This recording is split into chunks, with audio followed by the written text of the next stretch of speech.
들에게 이해를 돕기 위해서 쉬운 성경을 가지고 오늘 본문 말씀을 다시 한번 읽어드리겠습니다. 귀담아 들으시기 바랍니다. 안식일 다음날 즉 한 주의 첫날 동틀 무렵에 막달라 마리아와 다른 마리아가 무덤을 보러 갔습니다. 그때 강한 지진이 일어나고 하나님의 천사가 하늘에서 내려왔습니다. 그 천사는 돌을 굴려 치우고 그 위에 앉았습니다. 그 모습은 번개와 같았고 옷은 눈처럼 희었습니다. 경비병들이 그 천사를 보고 두려워 떨었고 마치 죽은 사람처럼 되었습니다. 천사가 그 여자들에게 말했습니다. 두려워하지 마라. 너희가 십자가에 못 박히신 예수님을 찾고 있다는 것을 알고 있다. 예수님은 여기 계시지 않다. 말씀하신 대로 다시 살아나셨다. 와서 예수님이 누우셨던 곳을 보아라. 그리고 빨리 가서 제자들에게 이렇게 말하여라. 예수님께서 죽음에서 다시 살아나셨습니다. 그리고 먼저 갈릴리로 가셨습니다. 거기서 예수님을 뵐 수 있을 것입니다. 보아라, 이것이 내가 너희에게 전할 말이다. 여자들은 재빨리 무덤을 떠났습니다. 그들은 두려우면서도 매우 기뻤습니다. 그들은 제자들에게 이 소식을 전해주려고 달려갔습니다. 그때 갑자기 예수님께서 여자들에게 나타나셔서 말씀하셨습니다. 잘 있었느냐?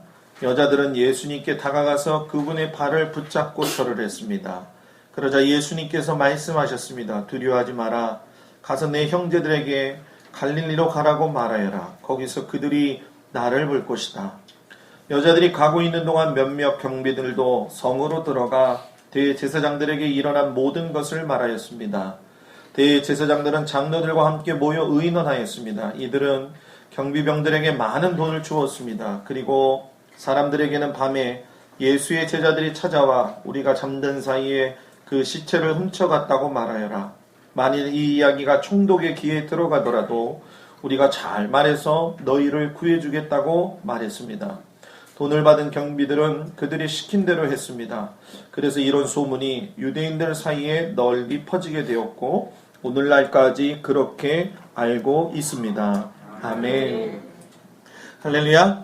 아멘. 우리 하나님의 사랑이 모든 성도들 가정 위에 함께 하시길 주의 이름으로 축복합니다. 부활절 아침이기 때문에 우리 백합 맞죠? 백합고 매번 우리 김경희 권사님이 이렇게 봉헌하시는데 요번에 가서 60송이 사다 가지고 30송이씩 해서 했는데 그 시기가 딱 맞아서 오늘 활짝 폈네요. 이렇게 백합꽃이 활짝 핀 것처럼 여러분들의 신앙도 활짝 피고 믿음도 활짝 피기를 주의 이름으로 축복합니다. 아멘. 축복합니다. 아멘. 어떤 마음으로 부활절을 맞이하고 있습니까? 라는 제목을 가지고 같이 은혜를 좀 나누겠습니다. 부활주일이죠. 예수님이 죄와 사망의 권세를 이기시고 모든 사탄의 권세를 이기신 날. 우리가 평범하게 듣는 것 같지만 여기에는 대단한 믿음의 고백이 필요합니다. 부활이 왜 우리에게 중요하냐? 기독교가 여러분 생성이 되면서 이 땅에서 제일 공격당하고 기독교의 존재 자체를 갖다가 흔드는 사건이 바로 이 부활의 사건이죠. 계속적으로 사탄이 이 문제를 제기를 하면서 공격을 하고 있는 것이 사실입니다. 부활절이 없다. 죽은 사람이 어떻게 살아나냐. 그리고 또 의혹을 제기를 하죠. 그래서 예수의 부활은 거짓말이다. 그리고 오늘 성경에 나와 있는 것처럼 예수가 죽지 아니하고 오히려 다른 사람을 대신해서 죽게 만들고 자기는 마리아하고 결혼했다. 이런 이해가 되지 않는 일들로 계속 의혹을 제기하면서 기독교 신앙을 무너뜨리려고 하는 것이 사단의 전략입니다. 그렇기 때문에 여러분 우리가 좀 깊이 생각해야 될 것이 있는데 부활을 부인하면 하나님을 부인하는 겁니다. 부활을 부인하면 하나님의 창조 사건과 하나님께서 죄인들을 구원하시기 위한 그 계획과 언약들이 다 거짓말이라고 하는, 그러니까 하나님을 거짓말쟁이로 만든다는 것이에요. 여러분들 가운데 어떤 의미를 가지고 부활절을 맞이하는지는 잘 모르겠습니다. 그러나 제가 분명하게 여러분들한테 말씀을 드리고 싶은 건 여러분들 가운데 부활을 부정한다고 한다면 여러분들은 구원받지 못한 사람들입니다. 여러분, 부활은 부정할 수 있는 것이 아니라 부활은 믿음으로 고백해서 하나님의 자녀가 되는 겁니다. 그렇기 때문에 저는 여러분들이 이 부활 사건에 대해서 추워도 의심해서도 안 되거니와 이것에 대해서 의혹을 제기하는 것 자체가 여러분이 믿음이 있다 없다 그런 걸 떠나서 창조 때부터 있었던 선악과 사건과 죄로 인해서 죽을 수밖에 없었던 사람에 대한 하나님의 사랑, 그리고 이를 위해서 계속 예언했던 선지자들의 예언이 다 거짓말이라고 하는 것을 인정하게 된다는 거예요. 그러니까 부활을 부인하거나 의심하게 된다고 한다면 내가 하나님의 자녀다라고 이야기하면 안 됩니다. 이건 아주 단호합니다. 여러분들 아침에 이 단호함을 요구합니다. 부활을 부인하면 하나님의 자녀가 아닙니다. 부활을 조금이라도 의심한다고 한다면 나는 아직 하나님의 자녀가 아닙니다.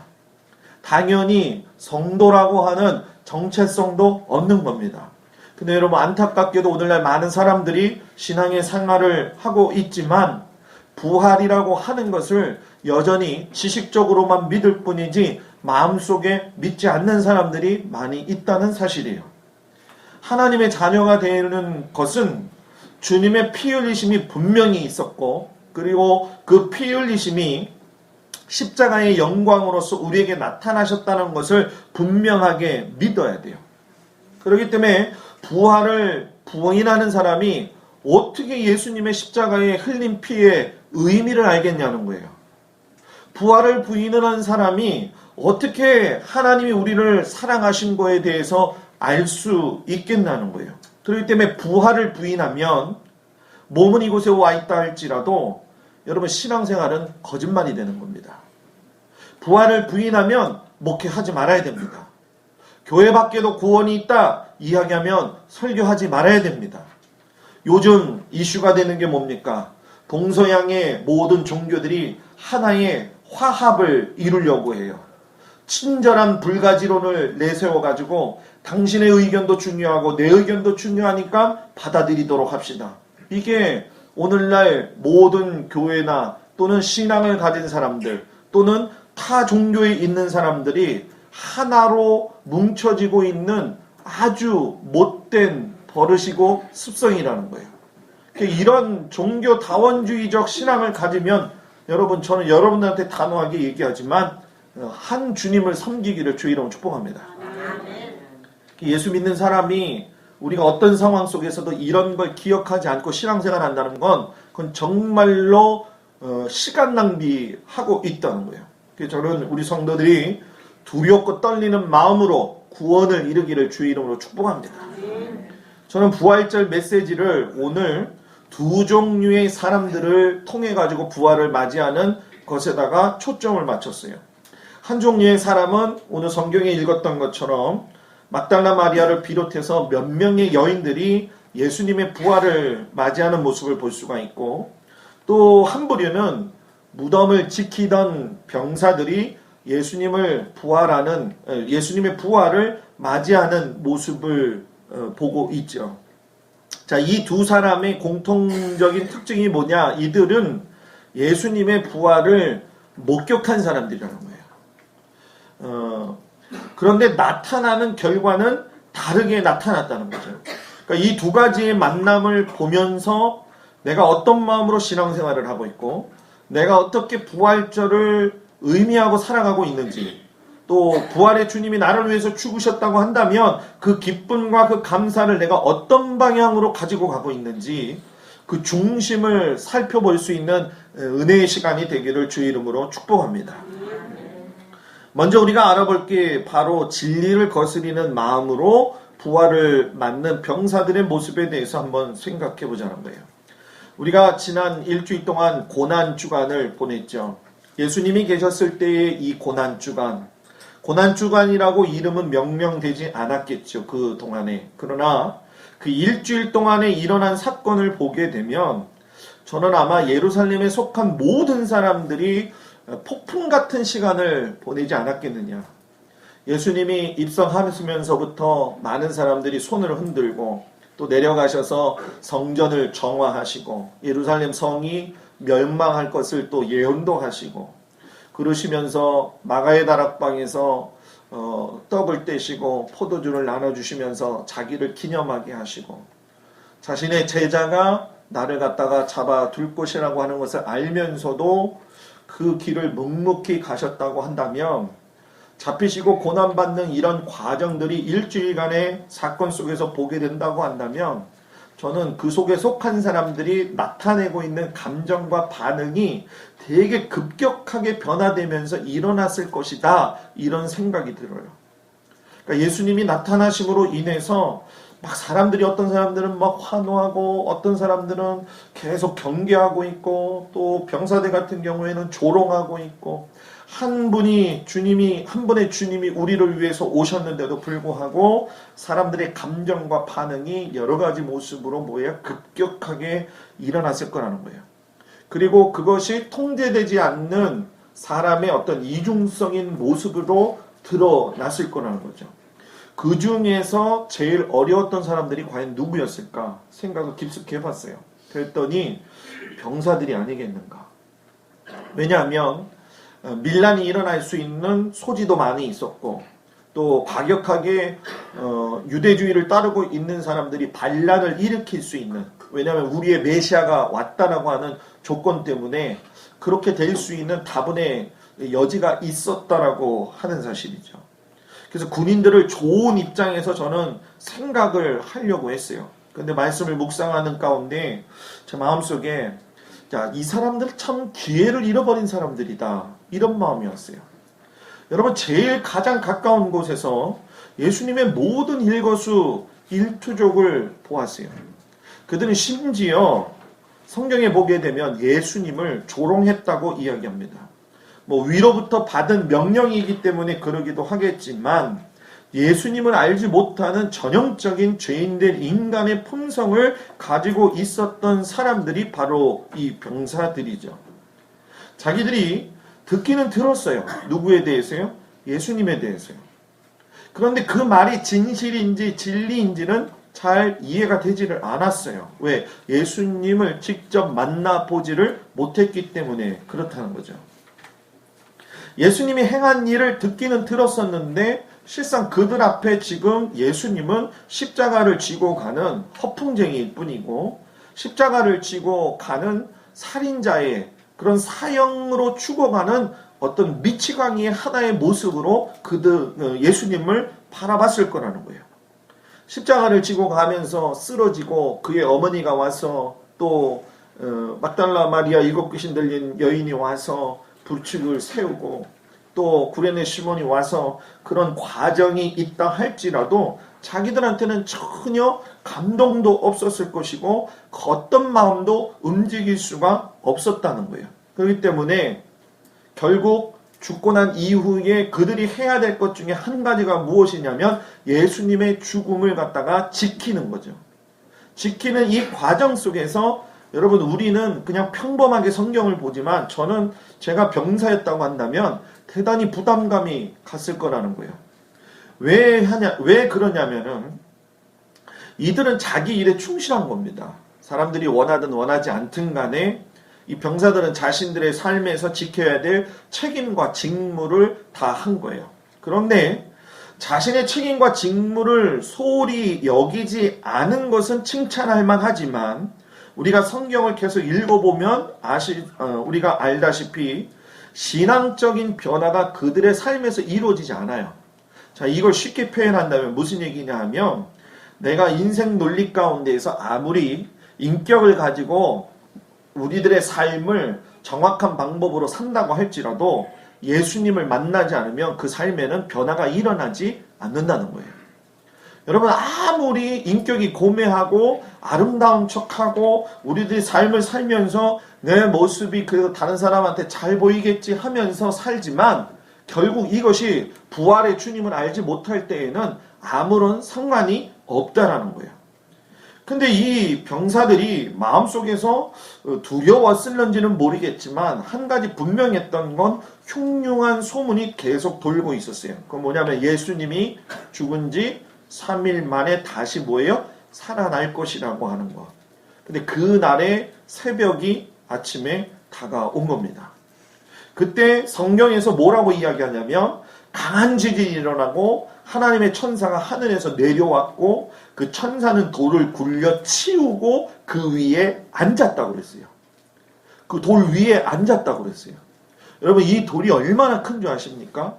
이 돌은요 몇 사람의 장정이 붙어야지만이 굴릴 수가 있는 거예요. 그 돌 위에 천사가 앉았는데 그 모습이 번개와 같았고 옷은 눈처럼 희었고 경비병들이 그 천사를 보고 두려워서 떨었는데 뭐같이 되었더라? 마치 죽은 사람처럼 되었다라고 이야기해요. 자신들의 직무는 예수의 무덤을 지키는 거예요. 그런데 지금 뭐예요? 무덤이 열렸어요. 무덤이 열림과 동시에 예수님의 시신은 사라졌어요. 자신들이 최선을 다하여 직무를 감당했지만 여기서 우리가 알 수 있는 게 뭡니까? 하나님의 계획하신 부활 사건을 도저히 막을 수가 없었다는 거예요. 사람이 막을 수 있는 일이 있고 하나님이 하시는 일이 있는데 이 부활의 사건과 그리고 앞으로 오실 재림의 사건만큼은 우리 사람들이 어찌하고 손을 댈 수 있는 부분이 아니라는 거예요. 어저께 우리는 날씨가 좋지 않아가지고 보지를 못했지만 어제 저녁 8시 51분부터 9시 7분 사이에 계기 월식이 있었죠. 이스라엘 역으로 따지게 되면 6월절이 시작이 되었습니다. 6월절이 시작이 돼요. 왜냐하면 여러분 6월절 기간이 바로 고난주간 기간 들어가잖아요. 그러니까 지금 우리는 부활절 한 주를 맞이하게 되는데 여러분 넌센스가 뭐냐면 시간이 가면 갈수록 6월절이 고난주간보다 앞으로 가요 지금. 여러분 제가 지금 이야기한 그 내용을 이해가 되세요? 6월절이 지금 있으면 어저께부터 6월절 시작해서 고난주간 들어가는데 우리는 지금 부활절을 맞이하고 있잖아요. 그죠? 그러니까 시간의 원력상 이게 뭐예요? 맞지 않고 더 앞서간다는 얘기예요.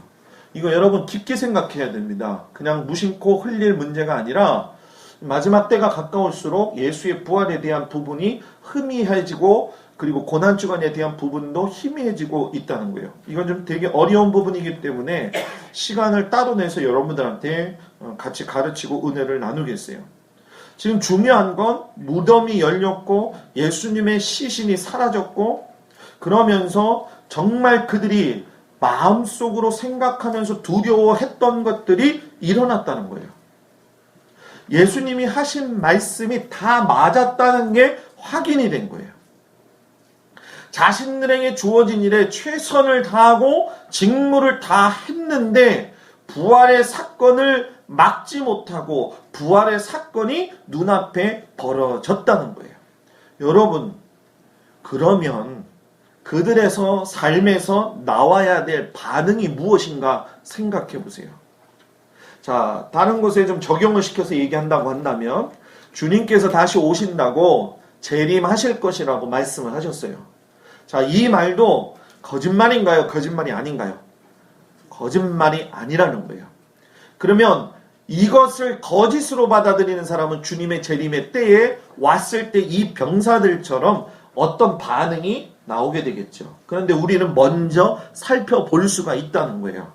이 사람들이 부활의 주님을 보면서 부활의 사건 가운데 있으면서 저는 제 마음속에서 벌써 무엇이 왔겠는가 이게 감이 잡혀요. 그게 뭘까요? 아, 하나님이 살아 계시는구나. 예수가 죽으면서 십자가에 매달릴 적에 그들 밑에서 바라봤습니다. 그러면서 예수가 죽으면서 뭐라고 했습니까? 아버지여, 이제 아버지께 내 영혼을 맡기겠나이다. 야, 저 아버지라고 부른 것이 가짜가 아니라 뭐예요? 진짜였구나. 야, 우리가 저런 예수님을 알아보지 못하고 저 예수님을 갖다가 조롱하고 그 위에다가 가시면류관을 놓았고 거기에다가 옆구리에 창으로 찔렸던 것을 이것이 진짜였고 그런 생각에서 본다고 한다면 이건 엄청난 죄를 우리가 뭐예요? 저질렀구나. 이게 당연한 고백이라는 거예요. 자, 이걸 그대로 재림으로 이야기한다고 한다면 주님이 오시는 그날에 아, 주님이 오신다고 하는 게 맞았구나. 근데 미안한데 여러분 그때는요 이미 늦었어요. 그때는 벌써 재림의 휴거가 벌써 한 번 일어난 후가 되는 거죠. 우리는 못 올라간 사람들은 이 사건이 뭐예요? 진짜였구나 라고 하는 걸 깨닫는 거예요. 제가 여러분들한테 이 이야기를 하는 것이 뭐냐면 그날에 우리가 땅에 앉아가지고 이 재림의 사건이 진짜였구나 이렇게 되지 않기를 바랍니다. 그때 이 재림의 사건이 진짜였구나 했다고 한다면 우리는 여러분 하나님의 나라에 지금 들어가지 못하고 땅에 있다는 사실을 기억을 해야 돼요. 여러분 이러한 사건의 모습을 보면서 당연한 고백이 나와야 되고 당연한 반응이 나와야 되죠. 그런데 그들이 그 죽을 마음처럼 죽은 사람처럼 가지고 있는 그 상태에서 빠른 걸음을 가지고 이 일을 대제사장들에게 알리려 갔다라고 이야기를 해요. 여러분 입장 바꿔서 한번 생각을 해보십시오. 죽은 사람같이 되었다라고 하는 것은 얼굴이 뭐예요? 질려버렸거나 파랗게 아니면 하얗게 뭐예요? 상기가 되었다는 얘기예요. 막 허겁지겁 대제사장들한테 달려갔어요. 막 달려갔는데 그 달려오는 병사들을 보면서 대제사장들이 이거 분명히 무슨 일이 일어났겠구나 하는 것을 느낄 수가 있을까요? 없을까요? 있겠죠. 그럼 우리가 집에서 어떤 일이 벌어질 적에 내 자식이 나한테 전화를 하면서 허겁지겁 이야기할 적에도 우리가 감으로 잡기를 이거 무슨 일이 일어났겠구나. 대제사장들도 똑같을 거라는 거예요. 그런데 여러분 정상적인 상황에서 이런 반응을 경험하게 된다고 한다면 대제사장들도 하나님을 섬기는 자들이었기 때문에 이 사건이 말씀에 위배된 사건이었고 또 내 자신들이 하나님 앞에서 잘못을 저질렀다라고 하는 통회함과 자백함이 있어야 되는데 그것이 없다는 거예요. 너무나도 놀라운 사실이 뭐냐면 그들이 여러분 모여서 논의합니다. 모여서 의논한 결과가 뭐냐면 이 일을 어느 선에서 마무리할 것인가. 정말 하나님이 말씀하시고 선지자들이 예언한 부활의 사건이 일어났는데 예적부터 말씀하신 하나님의 언약이 이루어졌는데 선한 반응으로 나타나지 아니하고 악한 마음을 가지고 의논했다는 거예요. 여러분 오늘요 우리의 신앙을 뒤돌아봐야 될 이유가 바로 이것이에요. 부활절이 다가왔는데도 부활의 주님을 생각하지 아니하고 부활절에만 초점 맞추고 있어요. 여러분 저는 이번에 고난주간에 부활의 주님에다가 고난의 주님을 더 깊숙이 생각하기보다는 주님이 왜 오셨는가? 주님이 오셔서 부활하신 것이 왜 내게 기쁨이 되는가? 여기에다가 초점을 맞추면서 고난주간을 보냈어요. 예수님이 진리라는 걸 아는 사람, 하나님의 말씀이 살아있는 것이라고 아는 사람은 의논할 필요가 없어요. 모여서 상의할 필요가 없어요.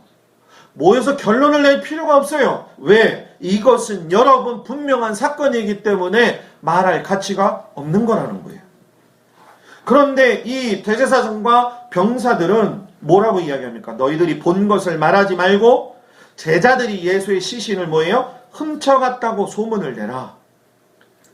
그리고 심지어는 너희들이 시신을 지키지 못한 일에 대해서도 내가 로마 총독한테 책임을 묻지 않게 할 것이고 불이익을 갖다 주는 일이 없도록 할 것이다 라고 하면서 거기에다가 덤으로 거액의 돈을 주었습니다. 사실을 부정하는 숨은 거래. 사실을 부정하는 숨은 거래. 여러분 오늘날 교회뿐만이 아니라 세상이 여러분 잘 보십시오. 세상 전체를 봐도 그렇지만 사실을 부정하는 숨은 거래들이 얼마나 많냐는 얘기예요.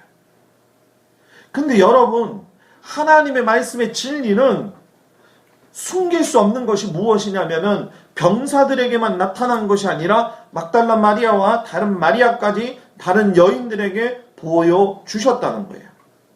그러니까 똑같은 사건이 똑같은 상황 속에서 수 사람에게 일어났는데 어떤 사람들은 이것을 받아들이지 아니하고 거짓과 술수로 그것을 감추어 버리고 인간의 편안한 물질을 통해 가지고서는 그 진실을 숨겨버리는 사람들이 있는가 하면은 어떤 사람들은 그것을 경배로 받아들이면서 두렵지만 떨리는 마음으로 자신의 인생의 삶의 전환을 이룬 사람들이 있어요. 그렇다고 한다면 이 병사들은 물질 앞에서 자신들이 다시금 구원받을 수 있는 기회를 잃어버렸다는 얘기죠.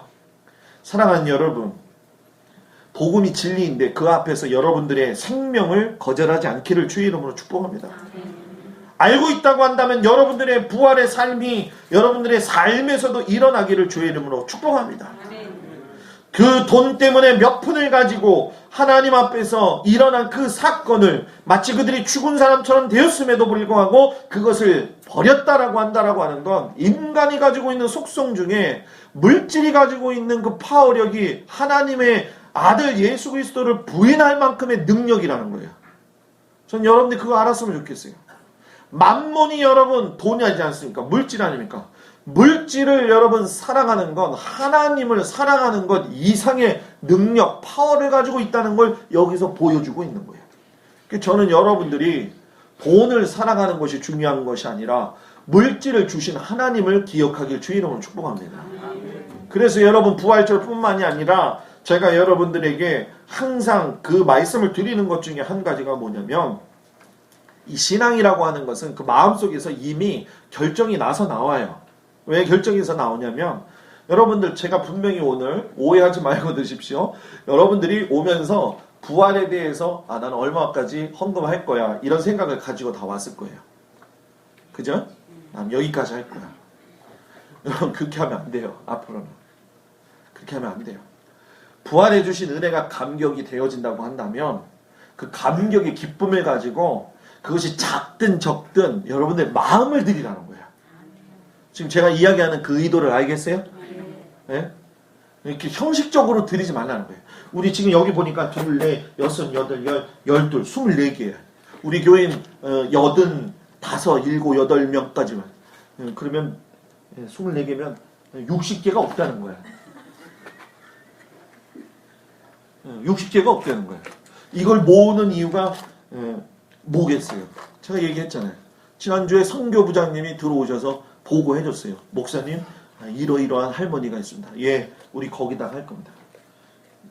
24개. 어디 갔어, 나머지는 다. 네? 이게 여러분, 교회 응집력이에요. 이거 알아야 돼요. 목사가 어떤 목회를 할 적에 이거 합시다. 그러면 하나님의 일이니까 따라와야 되는 거예요. 따라와야 되는 거예요. 나는요 3개 넣었어요. 여기서 3개 빼면 21개야. 장로님 난 3개 했어요. 나는 어디를 갔다 오면 무조건 동전 있으면 무조건 넣었어. 난 3개 했어. 난 3개를 했다는 걸 자랑하는 게 아니야. 절대로 자랑하는 게 아니에요. 왜 제가 이야기를 하느냐? 이것을 통해서 우리가 부활의 아침에 남을 긍휼히 여길 수 있는 마음이 있느냐? 우리만 부활에 감사하는 것이 아니라 이 적은 동전이 모여서 한 생명의 삶을 살 수 있는 그분은 20만 원 가지고 산다고 얘기를 하더라고요. 여러분 우리가 깊이 생각하길 주의 이름으로 축복합니다. 여러분 코쿠닝 성도라고 하는 얘기 들어보셨나요?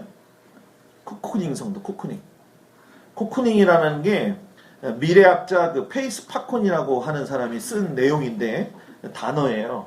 이 코쿠닝이라고 하는 게 코쿤 이게 뭐냐면은 누에 고치라고 하는 뜻이에요. 코쿤. 그렇기 때문에 코쿠닝 성도라고 하면은 무슨 얘기냐면 누에가 고치 속에서 숨어 사는 것을 말하는 거예요. 자, 무슨 얘기냐면 성도인데도 불구하고 하나님 앞에서 숨어 산다는 거예요. 헌신에 대한 모습, 삶의 환경에 대한 모습도 숨기고 자신의 삶을 군중 속에서 숨어버리면서 한다. 예를 들면 큰 교회 같은 경우에 나는 드러내는 거 싫어요 하면서 이것도 아니고 저것도 아니면서 쑥 들어가 있는 사람들. 한국교회 앞으로 10년 후에 어떤 일이 벌어질는지는 제가 시간을 가지고 여러분들한테 한번 강의를 하려고 하는데 여러분 우리 교회에 대한 애착이 또 주님에 대한 애착이 주님에 대한 사랑이 있습니까 없습니까? 있습니다. 몇 사람 안 되는 것 같아요. 있습니까 없습니까? 있어요. 있어요? 내가 한 가지만 제안할게요, 여러분. 제가 여러분들하고 끝까지 여기서 목회를 하고 싶은데, 끝까지 내가 여기서 목회를 하려고 한다면 여러분들이 끝까지 주님하고 함께 가면서 저하고 같이 살 각오가 돼 있어야 됩니다. 아멘. 나 혼자만 맨날 한번 치면 안 되잖아요. 그죠? 그죠? 졸려요? 우리 젊은 청장년부터 해갖고 우리 할머니 권사님들, 할아버지 권사들은 굉장히 장로님들 기도 많이 하시면서 위치를 착 잡고 있어야 되고, 여러분들 정말로 같이 갈 생각 있다고 한다면, 목사도 사람이니까 어떨 때 낙심이 되냐면은 교인들이 좀 열심히 요때 좀 탁 따라와 줘야 되는데 그럴 때가 있어. 근데 고난주간에 릴레이 기도 이렇게 하는데 못 오시는 분들도 있잖아요. 전화하고 뭐 그 마음 다 알아. 내가 모르는 게 아니야. 얼마나 힘들고 피곤하겠어. 근데 우리 기도 훈련을 더 했으면 좋겠어요. 아멘. 그냥 좀 1시간 기도 탁 그러면 그냥 1시간 기도 쫙 하고 그냥 쫙 나야 돼. 얼마나 힘들겠어, 그죠? 그죠? 제가 잔소리 한다고 생각하지 마세요. 왜냐하면 우리는 부활을 경험한 사람들이기 때문에 병사들처럼 물질에다가 목숨 걸면서 살지 않기를 주의 이름으로 축복합니다. 우리 교회 10년으로 한번 생각하면서 나 목사님하고 죽을 마음 가지고 갈 거예요. 이렇게 따라오세요. 아멘. 세 사람이네. 나 목사님하고 죽을 거예요. 그러면서 따라오는 성도들이 되십시오. 아멘. 코쿠닝 성도가 되지 말아요. 코쿠닝 성도가 되면 절대로 교회가 살 수가 없어요. 마지막 하나, 주님을 경배하면서 진리를 전하는 여인들의 모습. 여러분 절 보세요. 여자들의 그 일관된 모습을 한번 좀 보세요. 사역을 시작했서부터 주님이 사역이 끝나는 그 순간, 그리고 죽음 이후에도 주님을 대하는 태도가 변함이 없어요. 자, 저는 여러분 이것을 믿음이라고 이야기하기보다는 여러분 따라해 보세요. 믿음보다 믿음의 기초 위에 의리가 있어야 된다. 믿음인 것 같은데 이 믿음 위에 뭐가 있냐면 의리가 있어요. 요즘 여러분 신앙생활 하면서도요, 목사와 성도, 부모와 자식 간에, 뭐 부부 간에도 성도 간에도 믿음은 있는 것 같은데 의리가 없어. 그죠? 목사님 나 내 남편 믿어요. 내 아내 믿어요. 그런데 믿음이 있다고 한다면 의리가 있어서 끝까지 좀 지킬 줄 알아야죠. 여러분 갤럽에서 조사를 해보니까는 당신이 교회를 나오는 데 있어서 제일 중요한 관건이 무엇입니까? 그랬더니 교회 나가서 은혜를 받고 그 구원의 확신을 갖는 것도 중요하다. 근데 두 번째로 나온 것이 무엇이냐면은 목사님의 설교가 좋아야지만이 그 교회에 봉사할 수 있다. 이거 아마 다음 주에 제가 더 확실하게 이야기할 건데, 그때 그 목사님의 설교가 좋아서 부흥이 될 거지만 단 조건이 있어요. 첫 번째 조건이든 두 번째 조건이든 교회 성도들하고 관계가 안 좋거나 목사님하고 관계가 기분이 안 좋을 것 같으면 난 교회를 떠나겠다. 그렇게 얘기를 해요. 의리가 있어야지. 믿음 얘기하면서 의리 없는 사람들이 얼마나 많아요. 이 예수님을 따라가는 이 여자들을 봐봐요. 불나방처럼 확 타갖고 확 꺼져요. 그들은 끝까지 신앙 안에서 믿음을 붙들고 의리를 가지고 죽음 앞에까지 갔다라는 거예요. 그러면 무엇 때문에 그들이 갔느냐? 경배하는 마음이 있었고 주님 사랑하는 마음이 있었기 때문에 그 자리에 갈 수가 있었다는 거예요. 경배하는 사람은 다르게 사랑할 수가 있어요. 경배하는 사람은 상황과 환경을 초월할 수가 있어요. 그렇기 때문에 여러분 경배하는 마음이 있었기 때문에 그 여인들은 여러분 뭡니까? 예수님을 끝까지 쫓아갔고 의리가 있었다는 거예요. 예수님의 남은 제자들은 한 사람도 없어요. 의리가 없어요. 그런데 그 의리 없는 사람들한테 예수님이 뭐라고 합니까? 내가 먼저 어디에 가 있는다고요? 갈릴리. 여러분 이거 예수님이 죽으셔서 하신 말씀이에요? 부활하셔가지고 하신 말씀이에요? 예수님이 살아 계실 때 하신 말씀이에요? 살아 계실 때 벌써 하신 말씀이에요 이게. 여러분들은 이게 부활하셔가지고 예수님이 오라고 했구나 이렇게 듣고 있죠? 아니에요. 성경을 자세히 봐봐요. 예수님이 벌써 내가 죽은 후에 갈릴리에 먼저 가 있을 거야 이야기했어요. 예수님이 다 가르쳐줬어요. 예수님을 부인하지 않을 수 있도록, 예수님을 따라올 수 있도록 다 말씀하셨어요. 그런데도 예수님이 얼마나 착하신지 뭐라고요? 야 너희들 가가지고서는 저 믿음도 없고 의리도 없는 저 사람들한테 뭐라고 얘기하냐? 내가 생전에 얘기했던 거 뭐예요? 다시 내가 갈릴리에 가 있을 테니까 글로 와라. 글로 와라. 그래서 예수님하고 제자들이 만나는 조우가 이 얘기를 했는데 믿질 않으니까는 갈릴리 전에 어디서 한 번 더 만나셔요. 제자들이 숨어 있는 곳에 나타나시잖아요. 근데 거기에 누가 없었어요? 도마가 없었잖아요. 그러니까 그 도마까지도 또 가서 확인을 시켜주는 거예요. 그리고 갈릴리로 가시는 거예요. 여러분 예수님이 이렇게 우리를 사랑하시면서 자신의 모습을 보여주신다는 사실을 여러분들이 깊이 마음속에 새기기를 주의 이름으로 축복합니다. 아멘. 저는 우리 교회가 주님 앞에서 회복이 되어질 적에 정말 중요한 게 있다고 생각해요. 그게 뭐냐면 우리 교회는 여러분 따라합시다. 주님과 의리가 있고 성도 간에 의리가 있고 목사님과 의리가 있고 목사님과 장로와 의리가 있어야 된다. 아멘. 의리 있어야 돼요. 제가 맨 처음에 여기 부임했을 적에 여러분들이 그런 말 했었어요. 목사님 버릇 나빠질까봐 우리 목사님한테 잘하면 안 된다고. 난 지금도 그거 기억하고 있어요. 근데 그거 왜 기억하냐면 그거 한두 사람 얘기한 거 아니에요. 우리 교인들 다 얘기한 거예요. 왜냐면 목사님한테 상처를 받았으니까 다 이해해. 다 이해해. 내가 그거 다 참고 5년 6년 여기서 목회하면서 같이 여기 왔잖아. 그죠? 네? 최영민 권사님이 나한테 그 얘기했어. 목사님 여기서 3년만 버티면 어디 가든지 목회할 수 있습니다. 네? 3년 버티고 넘어가지고 올해가 6년 차고 내년이 7년 차야. 이대로 간다면 나는 우리 교회에서 제일 큰 교회를 세울 수 있다는 거예요. 네? 그러려면 나 혼자 해야 되나요? 좀 의리가 있어야지. 네? 목사님이 무슨 일을 하면 이제는 의심하지 말고 우리 목사님이 이제는 저 일하면 나는 실컷 도울 거야. 왜? 그게 주님이 하는 거니까. 그런 좀 의리가 있어야지. 지난주 목요일인가 금요일인가 최영민 권사님 맨 마지막 시간 기도예요. 근데 맨 마지막 기도 시간인데 내가 속으로 생각을 했어. 권사님이 올까 안 올까. 권사님이 나한테 그렇게 의리를 얘기했는데 올까 안 올까. 우리 최영민 권사님 우리 교회가 크게 돼가지고 우리 교회만 섬기고 싶어하는 게 본인의 가장 큰 뜻이거든요. 그래서 내가 곰곰이 생각해. 올까 안 올까. 왔어.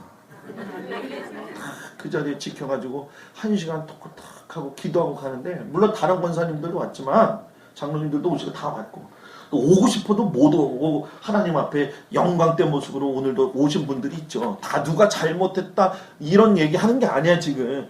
제발 좀 삐지지 말고 그냥 좀 마음을 넓게 가져. 넓게 가지고 무슨 얘기냐. 부활의 아침에 우리 교회가 주님 안에서 하나가 되고 주님 안에서 믿음으로 좀 의리가 있는 교회가 되자. 아멘. 아멘? 아멘. 의리가 없어가지고서는 얼마나 매몰찬 사람들이 많은지. 교회가 그러면 안 됩니다. 교회가 그러면 안 됩니다. 아멘.